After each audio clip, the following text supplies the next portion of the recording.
பெண்களுக்கு எதிரான ஒரு ஆட்சி, பெண்களுக்கு பாதுகாப்பு கொடுக்காத ஆட்சி, பல்கலைக்கழகங்களில் கூட பாதுகாப்பாக இருக்க முடியாத ஆட்சி, இன்னும் யார் அந்த சார் என்று கேட்க வைத்துக் கொண்டிருக்கின்ற ஆட்சி, அநீதிக்கு எதிராக போராடிய இந்த கண்ணகியின் மண்ணில் தான் திராவிட முன்னேற்ற கழகத்தின் முடிவுரை எழுதப்பட இருக்கிறது என்பதை இன்னும் 30 நாள் தான் இருக்கு மிஸ்டர் ஸ்டாலின். அதுக்கப்புறம் உங்களுடைய அரசாங்கத்தின் நாட்கள் எண்ணப்படும்.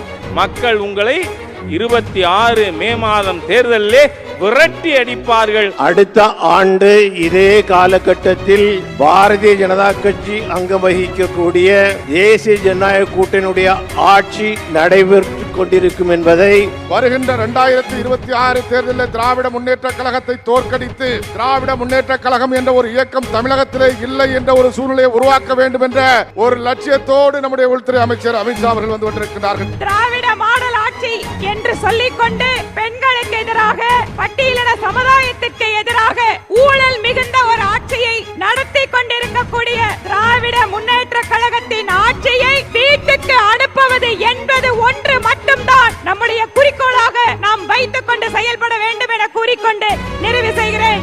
நன்றி, வணக்கம்.